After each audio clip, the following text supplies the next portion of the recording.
This segment is brought to you by Terrebonne General Health System. Your partner is good health.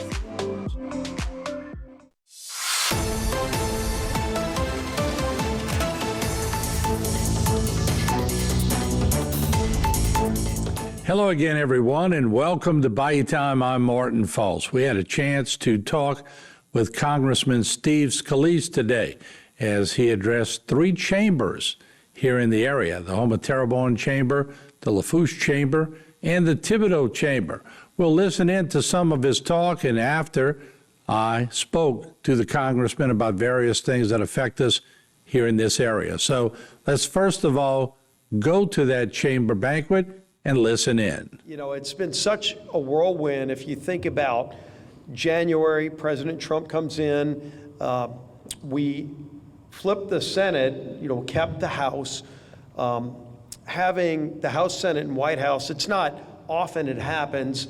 For us in the Republican side, it was 2017 was the last time. And so, what it really means is you can control the agenda a lot more. When we were in the majority last term, I was still the majority leader, but even when you're bringing bills to the floor, a lot of the bills we wanted to move to produce more energy in America, to keep tax rates low, to address so many of the other problems we had in the country.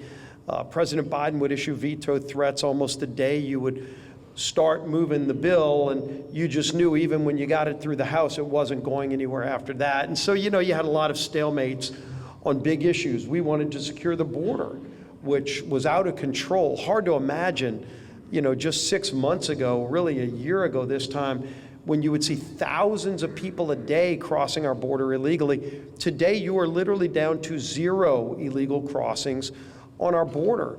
And so a lot of things have happened to get us to this point in just that 6-month period. And we started with a very aggressive timetable. And so, for the last 6 months, really even further back than that, we started planning on what those changes would be, and you run elections hoping to win.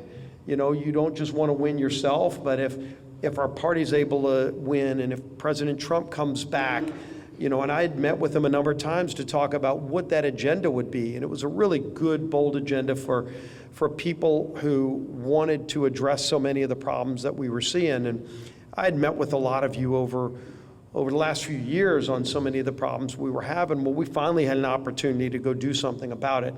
And you may have heard a lot about the One Big Beautiful Bill. I want to tell you some of the things that are in it that are huge wins for us right here in South Louisiana, things that you're just going to start seeing in the next few months and years ahead that will help us in a lot of different ways, not just with job creation, but with our quality of life, with our ability to protect ourselves from future storms. All of those things were in that bill, and you heard a little bit about it. You probably heard mostly about Medicaid, tax cuts for millionaires and billionaires. I told people, I said, go read the bill. I did. I helped write the bill over 900 pages. There's not any new tax cuts for billionaires. Now, we stopped a massive tax increase. Everybody in this room would have seen a tax increase. Everybody at every level. If you make $50,000, $30,000 a year, $1 billion, everybody would have seen a tax increase if we did nothing. But in terms of new tax cuts, we'll start there.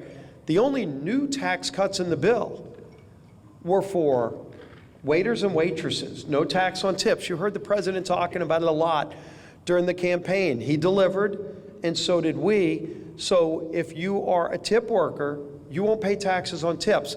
Now, we checked, Elon Musk, billionaires don't get paid based on tips. The average worker that gets tip money is $32,000 a year is what they make. And that's about $1,700 more a year in their pockets. Real money for people that maybe were struggling, maybe don't have enough to put away for their kids' college. Now they will. The other new tax cut that we put in place was for overtime workers. And this is something that Big Mike over here talked to me about a long time ago. We'll see if that was where Trump got the idea, but we passed it on, and ultimately it was something Trump started talking about and saying, because what Mike would tell me, and a lot of people that have companies or even overtime workers would say, okay, I'm going to take time away from my family. If you're going to work overtime, we need more workers. And even if you have good workers, sometimes if things are going good, you need to run your plant longer. You need those same workers to work more hours. Maybe they were working 40, you'd like them to work 60. Well, that's 20 hours away from their family, which is a sacrifice. But if you're going to ask them to make that and then they're still getting hit with higher taxes, some of them look at that and go, is it really worth the extra hours? Even though it is more money in my paycheck, ultimately when you open the paycheck, it's not as much because of those people named FICA that take all that extra money away from you. But ultimately, what we said is, okay, how can we make this work? The numbers all have to add up. And so what we did, there's limitations. If you're making, again, if you're making $300,000 a year, millions, billions, doesn't apply to you. You know, again, I'm not sure of any billionaires that get paid on overtime, but even if they did, this wouldn't apply to them. If you're making 60, 80, 100,000 a year and you work overtime, you'll still pay taxes on the normal wages you make, but for the overtime you work, you won't have to pay taxes on it. Really big deal for workers. Also a big deal for employers who now you can incentivize your workers to work more because it's almost like they get a higher pay rate because they don't have to pay taxes on that money. And so it's going to help move the economy even better. You know what also applies to? It's not just shift workers. Any of your local cops, law enforcement officers. I've been telling a lot of cops about that. They're like, the eyes light up this big. Like all that overtime you might work. You know, you go work a detail at a local establishment after your hours, hard hours, protecting our community, but you still need to make some extra money. You won't have to pay taxes on that. And we made it retroactive to January. So anybody who's already worked and paid taxes on their overtime this year, you're going to get money back. You might actually want to see April 15th come for the first time in a long time, because when you file your return, you'll be able to get that money back that you paid from January until July. July 4th is when the bill got signed into law. So those are some of the changes that maybe got more attention than others. On Medicaid, I'm going to just tell you, because you had a lot of lies out there. You know, everybody's going to die. I guess at some point we all will die. You know, you can live to 110, hopefully. But at some point, we all may move on. But what we did is strengthen programs like Medicaid because we put work requirements in place. You heard a lot of lies about every hospital's going to close. Well, go check the last 4 years. A lot of hospitals around America have already closed because we, as government, federal government especially, you go back to Obamacare, it shifted a lot of people out of private insurance into government insurance. Sure, you know, Medicare is there for you. If you worked, you paid into a program, but Medicaid's supposed to be the safety net. If, for whatever reason, you fall on hard times, there's programs in place to help get you back on your feet. These are not programs that are supposed to be there for your whole life. These are, by the way, also not supposed to be programs that are there for people that are making $100,000 a year, and yet that's what's going on right now.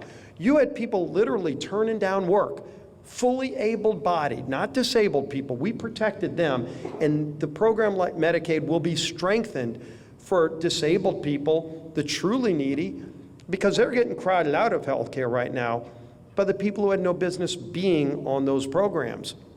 You know, when you go to the emergency room, why are so many people there? Because we've been pushing more and more people into programs like Medicaid. Well, now, number one, if you are able-bodied, 35, sitting at home in your mom's basement playing video games, your mom probably doesn't want you living in the house still. Your life's probably not that great. You know, you're hanging out by yourself. You now have to get a job. It's not a bad thing, by the way.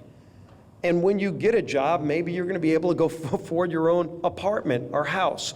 Might even go get a girlfriend. You might get private insurance, which will be much better than Medicaid. That is a result of the bill. So you heard these stories of millions of people that are going to be kicked off of Medicaid. Let's know who those people are. People here illegally will no longer be eligible. Yes.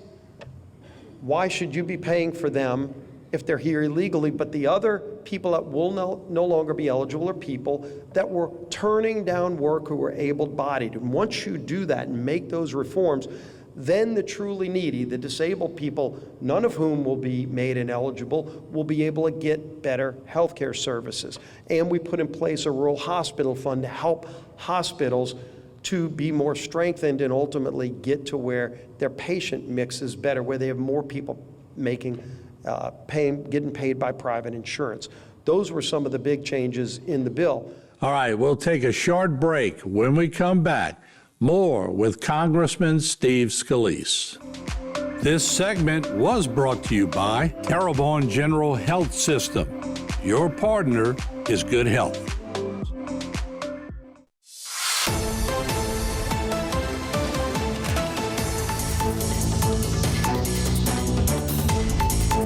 And welcome back as we continue to cover a luncheon today amongst three chambers here in the area: the Lafourche Chamber, the Thibodaux Chamber, and the Houma Terrebonne Chamber. Congressman Steve Scalise addressing the crowd.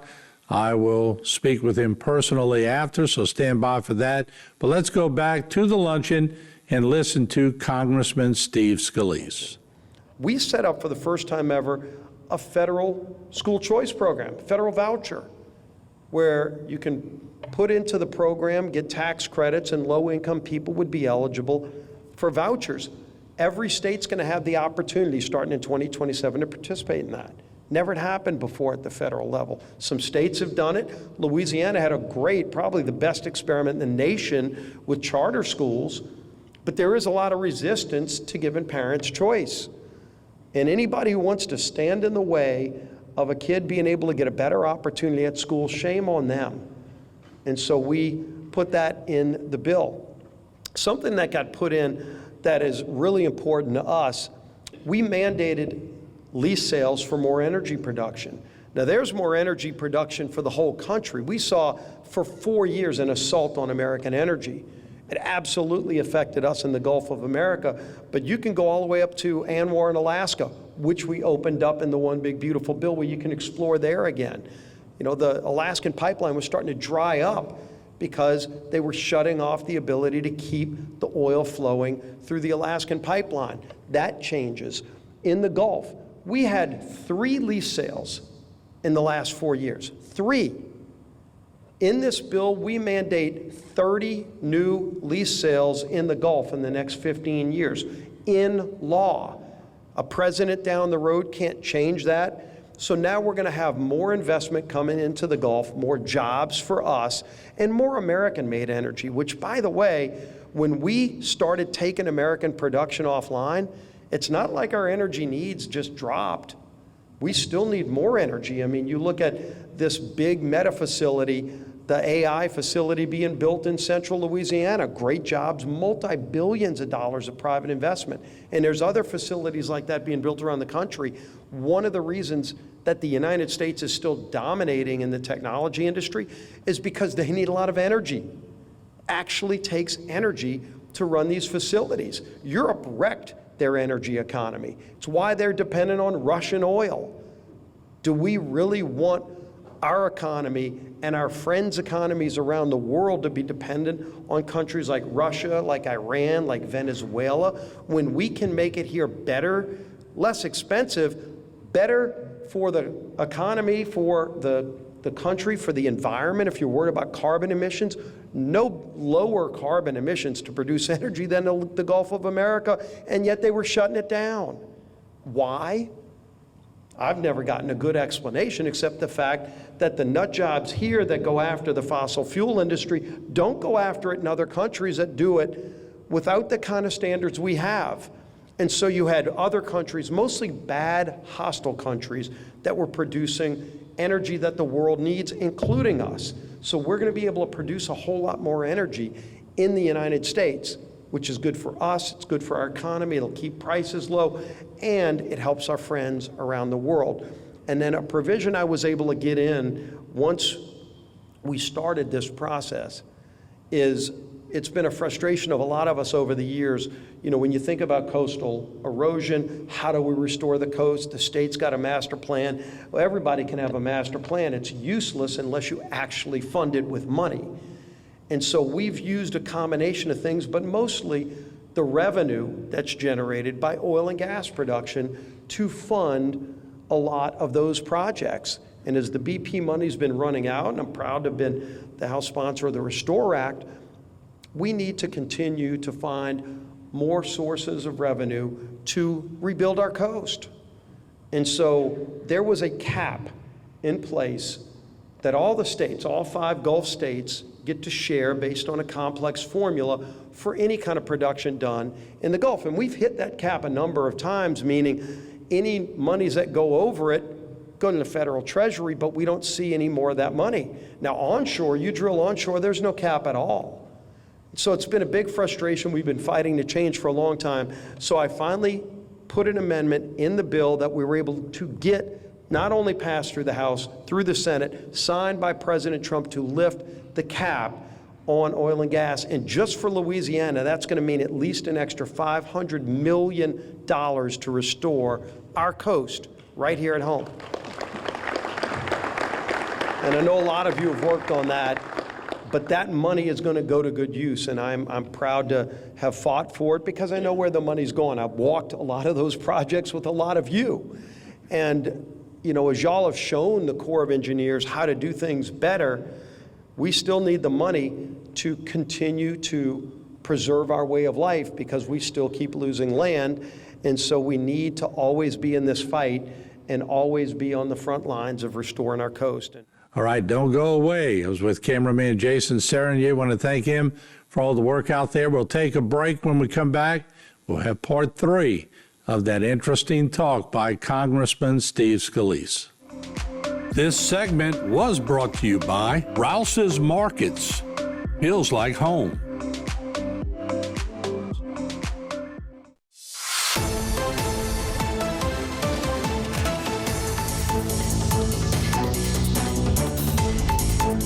All right, welcome back as we continue to cover the majority leader, Steve Scalise. Of course, he has risen in the ranks here from Louisiana. We have a very powerful delegation now in D.C. We now go back to the luncheon today amongst the 3 chambers, Lafourche, Houma, Terrebonne, and Thibodaux. Let's listen in. You heard a lot of lies about the millionaires and billionaires, but it was really about trying to get the blue-collar jobs, the heart and soul of our country and our economy, small businesses back on track again. We restored some business deductions for small businesses who struggle, but as we all know, who creates the most jobs in our economy? It's not the big multinational corporations, it's the small businesses. And if this bill didn't pass, they were about to become incredibly uncompetitive with large businesses. Think about this, and again, it doesn't get talked about a lot, but a lot of times you'll say, man, I wish just Congress wouldn't do anything. Just hide below the deck and hopefully nothing bad happens. Well, if Congress did not do anything, meaning the one big beautiful bill didn't pass, the corporate rate, which all the multinational corporations pay, would stay at 21%. 21%. The global average is about 23%. So America is still a great place to do business globally with big corporations. But for small businesses, because there were changes in 2017 to help small businesses compete better with the big multinationals, that rate for small businesses was about to go from 21 up to 43%. Can you imagine being a small business? Again, not the big names that you hear that are operating all around the globe. Your small business would be paying a 43% rate, and the big company, the multi-billionaires, would be paying 21. It would have crushed small businesses in America. And so we locked in that rate at 21 for small businesses, and we made it permanent. So we didn't just hold off and prevent a tax increase for people making low income, middle income, every income. We also protected small businesses in that bill. So a lot of things in the bill.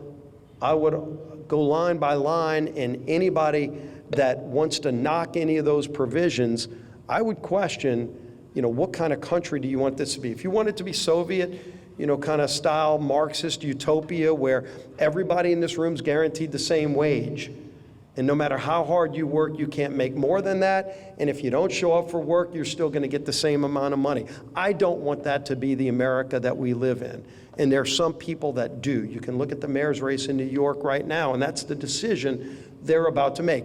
Any of you want to go down to Rouse's, a locally owned store, and compare that to whatever you can buy at the government-run store in Moscow right now?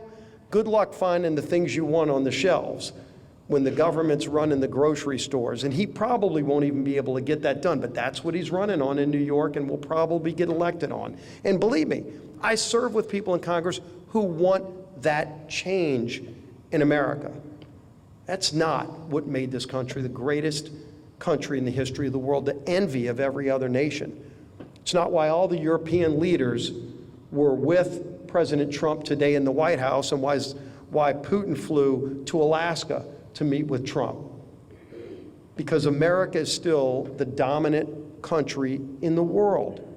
And if there's going to be peace, which I want to see, and this president surely wants to see, it's only going to be because the United States says we're going to push for that peace. Otherwise, we step back.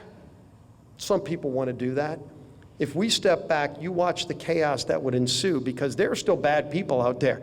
It's like those people that want to defund the police. We can all go, oh, gee whiz, I wish there were no bad people. You wouldn't need police, you wouldn't need fire, you wouldn't, except there are. The bad people would love that. And go look at the places where they've tried it. I'm not talking about Russia or China, I'm talking about America, where they did defund the police, and look at the chaos that ensued. So let's stand up for what makes this country great. We're going to continue to do it. But there's a lot of those things in this bill that will allow our country to get back up on its feet, hopefully get interest rates down, get prices at the pump, at the grocery store down, and create a whole lot more jobs with higher wages for our workers. So with that, maybe we could take a few questions, and then we're going to, yep. If we got, look at that. Look at The Houma navigation canal, we're trying to deepen for now it's 27 and a half years to go 5 feet deeper. We're still nowhere close to getting it deeper. It's all our policy and guidance from headquarters that's just killing us. So I gave Brett a letter to you, and it has all the details there for 27 years. It's something Trump needs to look at, because it's ridiculous. Yeah, and by the way, Fred Trowbridge, by the way, he's my representative here in the district. Y'all see him around. Thank you, Fred. He does a great job when I'm up in D.C. We've been working with the Corps on, Houma Navigational Canal. You look at Port Fourchon, deepening, dredging there too, and and obviously working with the Corps on a lot of big issues, flood protection as well. It's always going to be a challenge, but we're going to keep working on them. I'll take a look at that letter you gave.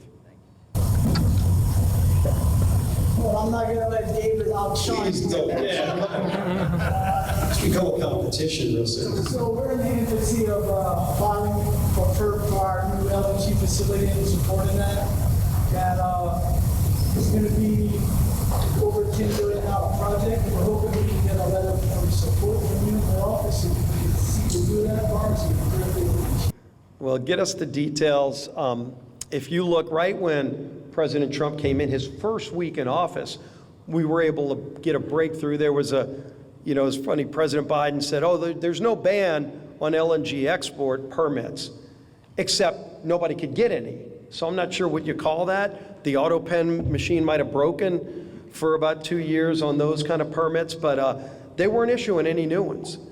And so we had a few applications here in Louisiana, and his first week in office, we had worked with President Trump, and boom, he green-lighted a new, this was one that was sitting in the pipeline for years.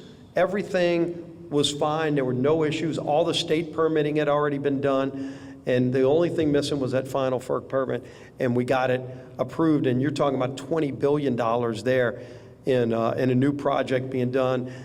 LNG exports has been one of those, I don't know if it's an untold story outside of Louisiana. We sure know how big it has been for our economy. But I think the rest of the country is starting to understand how big of a deal this is, that not only can we produce enough natural gas for our own needs here, and Louisiana uses a whole lot of natural gas to keep our electric rates low, and it's one of the best, most consistent forms of energy you can have, but to sell to our friends around the world who don't want to have to get it from Russia, who don't want to have to get it from really bad actors. And we've been able to do that more and more. I mean, when they opened up the Venture Global project and finally started exporting out of Plaquemines Parish in Louisiana, they had 20-year contracts in place with European nations. They said they could sign enough tomorrow to do another plant. And so we're going to continue to be Louisiana, not America. Louisiana, I think, is going to be the global leader in LNG exports. And that's a great thing for our economy. It's a great thing for our country. The highlight is going to encourage drilling back on the shelf. The compensation not a big part, but the shelf has a lot of natural gas and develops a whole new industry for terrible fish. It keeps more consistency, too, with production. Great. Yes? Yes, Jessica with Pelican State Credit Union. I'm curious to know what kind of opportunities are there for Congress to work with the National Flood Insurance to manage rates and Flood 2.0 and all of those things, because what we're seeing are members that have insurance, both their home insurance and flood insurance rates, that are much higher than even their mortgage payments. Yeah, and insurance in general has become a major threat, not just a problem, a threat to South Louisiana, to our way of life, to the real estate market. You know, two different issues there. One, at the state level, the state regulates your homeowner's insurance, private insurance marketplace, you know, which the state's taken some steps to hopefully try to stabilize and bring in more competition, more companies to write policies. At the federal level, we have the National Flood Insurance Program. And so because flood really doesn't have a private marketplace yet, which I'd still like to see develop, it's just not there. So in the meantime, NFIP is the only game in town, and it just doesn't work. You know, when they came out with Risk Rating 2.0, we were first raising a lot of questions. They have still yet, FEMA has yet to answer any of those questions. I'm talking about federal agency not being transparent with the public about how it came up with a major overhaul that is pricing people out of their homes in many cases. So when the president came in and he said, we're going to reimagine FEMA, I got excited about that for a few reasons. One is because of the horrible job they've done running the flood insurance program. And there's some real innovative ideas that I've heard of, others have put forward that FEMA will never even look at. And so if somebody else will do it better, great, but they're in the process of taking a lot of input. They had a hearing here in Louisiana just a few weeks ago. And so unfortunately, the flood insurance program has gotten so mired into mismanagement, it's been hard to fix. We've been trying to put coalitions together to fix it. Passed what I thought was a good reform bill out of the House, couldn't get through the Senate, but ultimately we need to get that program completely revamped. Yeah. So back to flood insurance real quick. I think it's important for this group to understand that we've been working together on that since Bigger Waters 2014. Your Homeowners Flood Insurance Affordability Act, basically, as bad as Risk Rating 2.0 is, it's just that FEMA found another way around it. And Congress never asked FEMA to do it, but although our delegation really works hard on this issue, we're kind of the outliers. I was wondering, the Senate passed, the Senate, 9 senators sent a letter basically to the acting administrator of FEMA saying you need to just stop Risk Rating 2.0. And I guess that was my question. There's got to be some difference between Risk Rating 2.0 and all the other FEMA reforms, but do you think we can get administrative change on Risk Rating 2.0 just to throttle it back, or is that still just as big a challenge as we? Yeah, you know, I'd be better off making a prediction on how many games the Saints will win without a starting quarterback that's ever won a game. So it'll be a challenge. I've asked FEMA to do the same thing for years. You know, number one, show us what's in the black box. Hey, we got this new formula that's going to change the way we rate people, supposedly based on risk. And so many of you have worked in flood protection districts and other ways to strengthen levees, to raise levees. Look at all the billions that have been spent at the federal level for our whole region. And yet they come up with all these, 2 times higher, 5 times higher, when in many cases the risk is lower. So how can you call it a risk rating if when the risk goes down, the rates go higher? That's not risk rating. And so they refused to even share that data. So we said, just scrap the thing. And we got them. They were going to come out with it in the first Trump term, and we got FEMA to hold off on coming out with risk rating 2.0. And then once Trump was gone, the same people were still around that just, I think it's people over at FEMA that run the NFIP program that truly do hate the idea that people live near water. Well, guess what? That's half of America, half. We live near water, but go look around the country where the population centers are. Sure, you got middle America. Those aren't your big population centers. You go LA, San Francisco, all the way, the whole Gulf of America, Florida, go up the East Coast, all the way up to New York, New Jersey. Everybody's living near water. Hurricane Sandy showed you it doesn't matter. And even in the inner parts of the country, Colorado's seen major flooding, other states. So the idea that you can change a federal policy to try to move people out of where they live is disgusting. And that's what they're doing. Hi, my name is Sherry Blanchard. I'm a board member for Louisiana for Southern Shore Alliance for the State Coalition. Speaking of living near water, in light of President Trump's executive order restoring seafood competitiveness in April of this year, there are several pieces of legislation that are stalled in committees in the House. Save Our Shrimpers is one of them. It's stalled in the Financial Services Committee. Less Act is another one.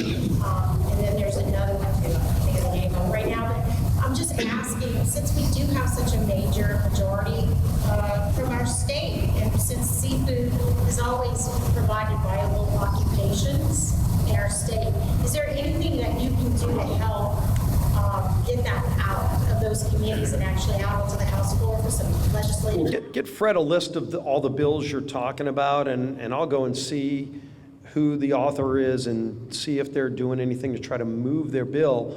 But we've been working with the administration. For example, we just recently got the Trump administration to push FDA, something a lot of the people in the shrimping industry here in the Gulf, and I'm not just talking about Louisiana, all the Gulf states. I mean, our shrimp is so much better than anywhere else in the world, but China always dumps shrimp and other things, but they surely dump shrimp. And if you do the testing, it might not even be safe. And yet they were allowed to just keep dumping, and everybody's looking the other way. We finally have FDA saying they're going to start trying to impose some of those restrictions again, which will really be good for Gulf shrimp and other species as well. And now tariffs, whole nother issue. Obviously, that will benefit Louisiana homegrown, all of the seafood that we produce in the Gulf.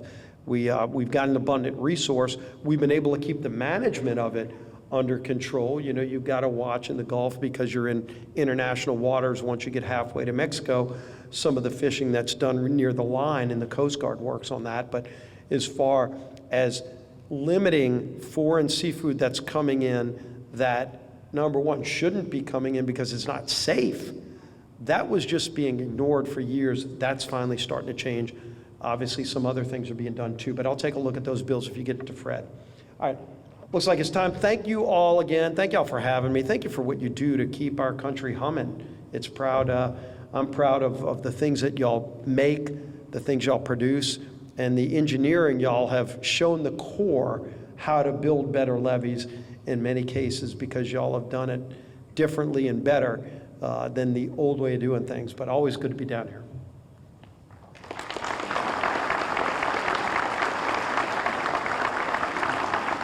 I had a chance to catch up with the congressman after the luncheon.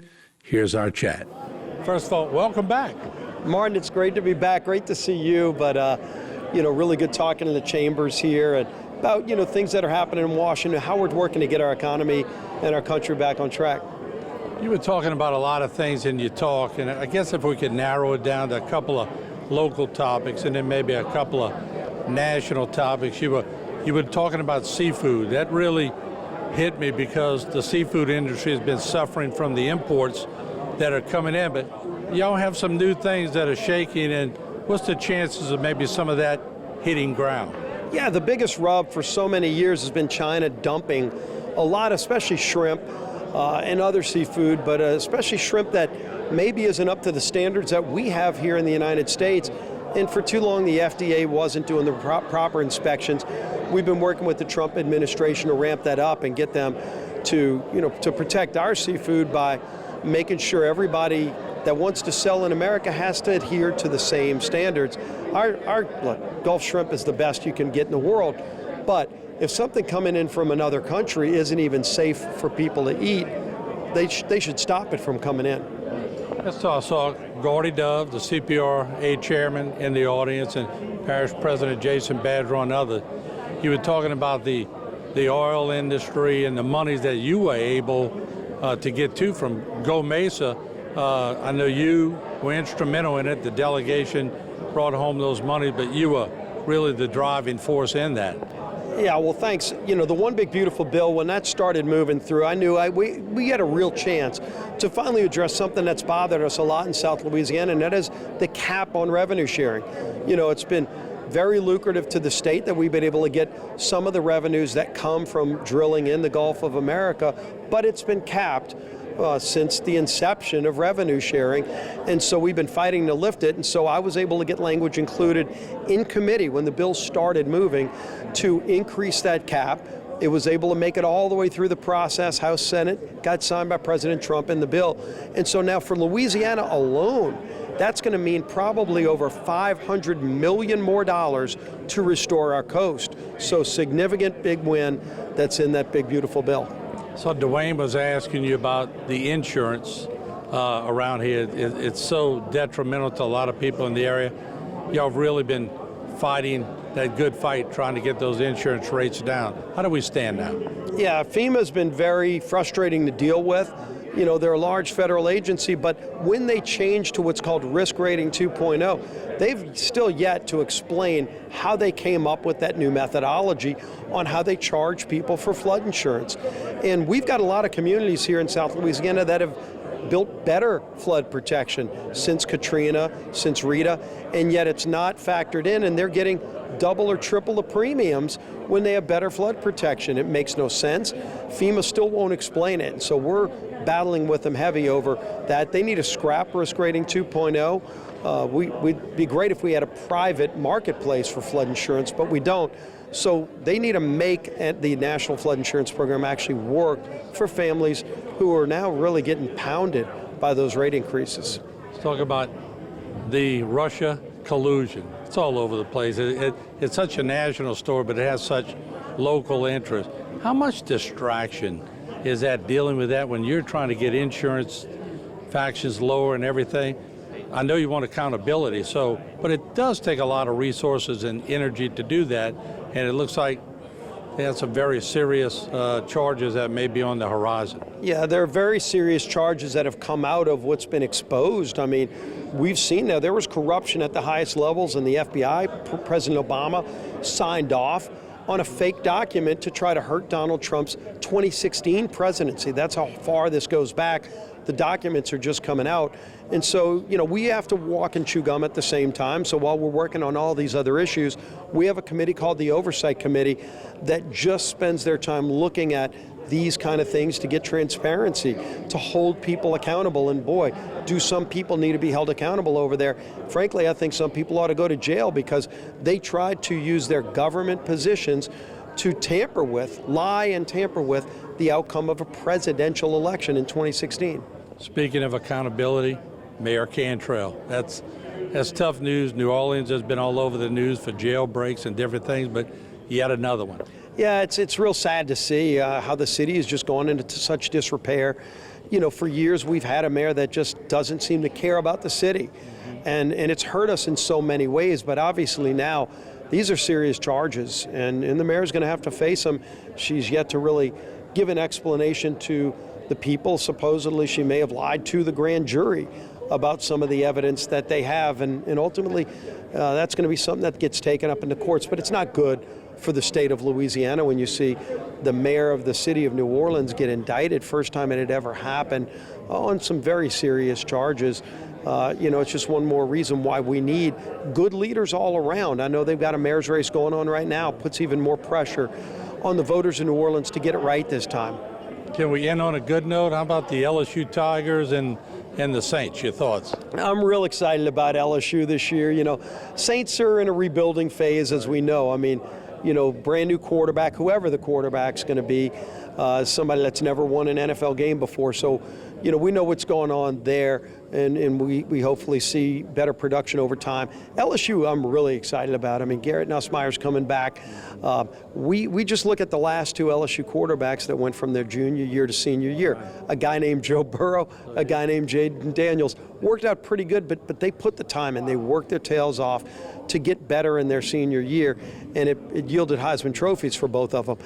Garrett's right now in the top mix, probably the top three odds-on favorites to win the Heisman. Garrett's one of them, and it's because of the promise. Now, obviously, you got to go play the game. Coach Kelly's put together an even better team than last year.